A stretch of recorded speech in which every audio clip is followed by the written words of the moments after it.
हर parents से आज बात हुई, सबका ये रिस्पॉन्स था कि जब से आपसे जुड़े एक पॉजिटिविटी मिली है एंड फैमिली में जो चीज़ें हम लोग 2 साल के थेरेपी सेशंस में अचीव नहीं कर पाए, वो 2-2 महीने में मिलने लगी है, क्योंकि एक सेंस ऑफ अंडरस्टैंडिंग डेवलप हुआ है। बच्चे को कैसे समझना है, बच्चे से क्या एक्सपेक्ट करना है, बच्चे के साथ किस तरीके से चलना है, ये सारी की सारी बातें पता चली है। और किस तरीके से हम लोगों को प्रोसेस को एग्जीक्यूट करना है। इसके पहले वो लोग 5-5 घंटा, 6-6 घंटा, 10-10 घंटा थेरेपी सेशंस ले रहे थे और 2-2 साल में वो इंप्रूवमेंट्स बच्चों को नहीं मिली जो 2 महीने में इंप्रूवमेंट दिखाई दे रही है। अब इसमें क्या फर्क होता है कि पेरेंट्स की काउंसलिंग या पेरेंट्स की पॉजिटिविटी, पेरेंट्स की कॉन्फ्लिक्ट रेजोल्यूशन कितनी इंपॉर्टेंट होती है। जैसे डिफरेंट स्कूल्स ऑफ साइकोलॉजी होते हैं ना, स्ट्रक्चरलिज्म होता है, फंक्शनलिज्म होता है, साइको एनालिसिस होता है, इस तरह से गेस्टाल्ट स्कूल होता है। तो कई सारे स्कूल्स होते हैं, स्कूल्स ऑफ साइकोलॉजी बोलते हैं इनको। उसमें थॉट्स होती हैं डिफरेंट, कि ये साइकोलॉजिस्ट की ये थॉट थी, कुछ साइकोलॉजिस्ट उसको फॉलो करते हैं। ये वाले साइकोलॉजिस्ट की ये वाली थॉट्स थी, कुछ साइकोलॉजिस्ट उसको फॉलो करते हैं। तो ऐसे डिफरेंट स्कूल्स यानी डिफरेंट थॉट्स ऑफ साइकोलॉजी होती हैं। इसी तरह से ऑटिज्म में भी कई सारे थॉट्स होते हैं। कुछ लोग आपके जो क्वेश्चनियर्स होते हैं उसके ऊपर डायग्नोसिस करके आगे बढ़ते हैं। कुछ लोग सिर्फ बिहेवियरल ऑब्जर्वेशन से देखते हैं कि क्या क्या चीजें जरूरी है, डायग्नोसिस के पीछे इतना नहीं भागते हैं, उन चीजों को पूरा करने की कोशिश करते हैं। और ये देखने में आया कि जब आप ऐसी फिलॉसफी अडाप्ट करते हैं कि डायग्नोसिस डिफरेंशियली आपके सामने होना चाहिए, डिफरेंशियल डायग्नोसिस होना चाहिए।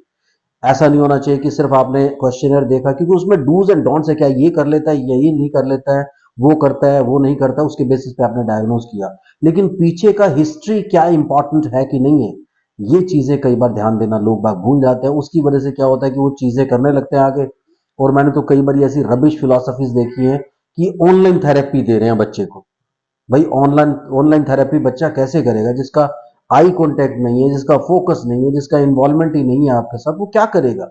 सो हमेशा ये सजेस्ट किया जाता है कि पेरेंट्स का इंक्लूजन मस्ट है, चाहे वो ऑफलाइन थेरेपी के लिए जा रहा है, चाहे वो ऑनलाइन थेरेपी के लिए आ रहा है।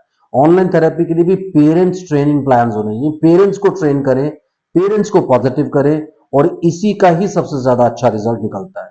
जब पेरेंट्स को इतने सारे कॉन्फ्लिक्ट्स होंगे, उनके मन में इतने सारे सवाल होंगे, आप उनके कॉन्फ्लिक्ट रेजोल्यूशन कर नहीं पा रहे हैं, सवालों के जवाब आप दे नहीं पा रहे हैं। आजकल कुछ ऐसे ऐसे सेंटर्स हैं जिसमें 2-2 3-3 साल के एक्सपीरियंस करे हुए लड़के लड़कियां जो डिफरेंट सेंटर्स में जाकर के छोटा छोटा एक्सपीरियंस लेते रहते हैं।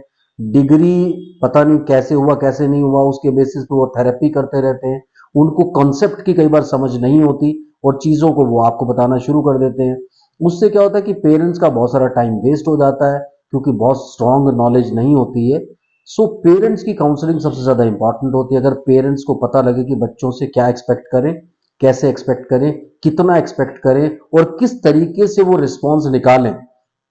हमारे जितने भी बच्चे होते हैं वो सेल्फ लर्निंग टेक्निक्स पे जाते हैं, यानी बच्चे खुद से आते हैं, बच्चे खुद से कुछ का, आज बच्चों ने ये करना शुरू कर दिया, आज बच्चों ने वो करना शुरू कर दिया, आज बच्चे ने ये कहना शुरू किया, आज बच्चे ने वो कहना शुरू किया। कभी ऐसा नहीं होता कि रिस्पॉन्स बच्चे से निकाला जाएगा। मैंने तो अपने एक्सपीरियंस में ये देखा है, ये सीखा है कि पेरेंट्स को सब कुछ बताने से सब चीजें आगे बढ़ती हैं। और अगर उन्हें छोटी छोटी चीजों को लेकर के अवेयर किया जाए, उनको उनको सिखाया जाए कि किस तरीके से वो रिस्पॉन्स निकाल सकते हैं, रैदर देन वो बैठे हैं, पेरेंट्स बैठ करके बच्चों से बुलवाते चले जा रहे हैं, तो भाई ये बोलो, वो बोलो, ऐसा बोलो, वैसा बोलो। ये सब चीज़ें करने से मुझे लगता है कि चीज़ें सक्सेसफुल नहीं होती हैं। और इस बारे में आपका क्या ख्याल है, ज़रूर अपना कमेंट सेक्शन में ख्याल ज़रूर डालिए कि क्या पेरेंट्स इस बारे में ज़्यादा अवेयर नहीं होने चाहिए। क्योंकि मैंने तो यही देखा अपने एक्सपीरियंस में कि जितने भी मैंने पेरेंट्स ओरिएंटेड थेरेपी की है और उससे बहुत अच्छे रिजल्ट्स मिले हैं, वो रिजल्ट्स मिले हैं जो लोगों को 2-2 साल 3-3 साल में नहीं मिले। सो ये बहुत स्ट्रॉन्ग फिलॉसफी है कि पेरेंट्स की इन्वॉल्वमेंट कंप्लीट होनी चाहिए, उनकी नॉलेज कंप्लीट होनी चाहिए, उन्हें सब चीज़ों के बारे में बताया जाना चाहिए, उनको कैसे वो रिस्पॉन्स निकालने के लिए चीज़ों को एग्जीक्यूट करना है, ये सब चीज़ें सिखानी चाहिए। तो मुझे लगता है कि इससे बहुत अच्छे रिजल्ट्स भी आएंगे और पेरेंट्स भी काफ़ी सेटिस्फाइड रहेंगे। Thank you very much, bye bye.